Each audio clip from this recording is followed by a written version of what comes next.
നമസ്കാരം, തേടേ ന്യൂസിലേക്ക് സ്വാഗതം. നടിയെ ആക്രമിച്ച കേസിൽ ഡിസംബർ 8-ന് അന്തിമ വിധി വരാനിരിക്കെ അന്ന് സംഭവിച്ച ചില കാര്യങ്ങളെക്കുറിച്ച് ഞെട്ടിക്കുന്ന വെളിപ്പെടുത്തലുകൾ നടത്തുകയാണ് സംവിധായകൻ ആലപ്പി അഷ്റഫ്. ഇതുമായി ബന്ധപ്പെട്ട കേസിന് പിന്നിൽ പല പ്രമുഖരും ഉണ്ടെന്നാണ് അന്വേഷണത്തിലൂടെ വ്യക്തമായതെന്നും ആലപ്പി അഷ്റഫ് തുറന്നു പറയുന്നു. തന്റെ യൂട്യൂബ് ചാനലിലൂടെയാണ് അദ്ദേഹം അന്ന് നടിയെ ആക്രമിച്ച സമയത്തുണ്ടായിരിക്കുന്ന കാര്യങ്ങളെക്കുറിച്ച് ഞെട്ടിക്കുന്ന വെളിപ്പെടുത്തലൊക്കെ നടത്തുന്നത്. അദ്ദേഹം പറയുന്നത് ഇങ്ങനെയാണ്: കൊച്ചിയിൽ യുവനടിയെ പീഡിപ്പിച്ച കേസ് ഞെട്ടലോടെയാണ് മലയാളികൾ കണ്ടത്. അതോടെ നാം മനസ്സിൽ ആരാധനയോടെ നോക്കിക്കണ്ട പല സൂപ്പർ താരങ്ങളുടെയും ബിംബങ്ങൾ തകർന്നു. എന്നാൽ നടിക്ക് പിന്തുണയുമായി ഒരുപാട് അമ്മമാരെത്തി. തന്നെ സംരക്ഷിക്കുമെന്ന് കരുതിയിരുന്ന താരസംഘടന വരെ നടിയെ തള്ളിപ്പറയുകയാണുണ്ടായത്. അപ്പോഴാണ് അമ്മയിൽ നിന്ന് അവൾ കണ്ണീരോടെ പടിയിറങ്ങുന്നത്. അവൾക്കൊപ്പം പത്മപ്രിയ, രേവതി, റീമ കല്ലിങ്കൽ, രമ്യ നമ്പീശൻ, പാർവതി തിരുവോത്ത് തുടങ്ങിയവരും അമ്മയിൽ നിന്ന് പടിയിറങ്ങി.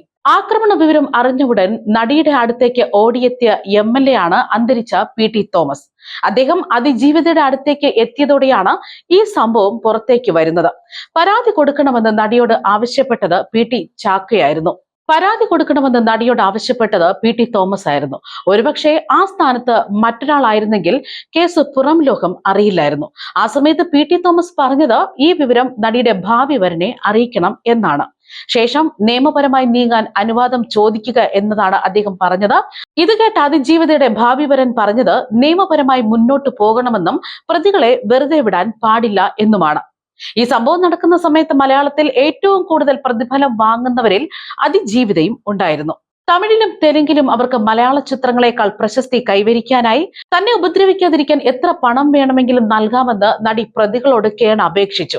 പക്ഷേ പ്രതികൾക്ക് പണമായിരുന്നില്ല ആവശ്യം, നടിയെ ആക്രമിക്കുന്ന ദൃശ്യങ്ങളാണെന്നും അല്ലെങ്കിൽ മയക്കുമരുന്ന് നൽകി മറ്റുള്ളവർക്ക് മുന്നിൽ കാഴ്ച വെക്കുമെന്നാണ് പ്രതികൾ പറഞ്ഞത്. ഈ സംഭവത്തിന് ശേഷം 5 വർഷമാണ് മലയാള സിനിമയിൽ നിന്ന് നടി മാറി നിന്നത്. താൻ മുറിയടച്ച് ആരും കാണാതെ കരയാറുണ്ടെന്നും ആ കരച്ചിലിനൊടുവിൽ സ്വയം സമാധാനം കണ്ടെത്തി പുറത്തു വരികയാണ് പതിവെന്നുമായിരുന്നു നടി മുൻപ് ഒരു അഭിമുഖത്തിൽ പറഞ്ഞിട്ടുണ്ട് എന്നും ആലപ്പി അഷ്റഫ് തുറന്നു പറയുകയാണ്. ന്യൂസ് ഡെസ്ക്, തേടേ ന്യൂസ്.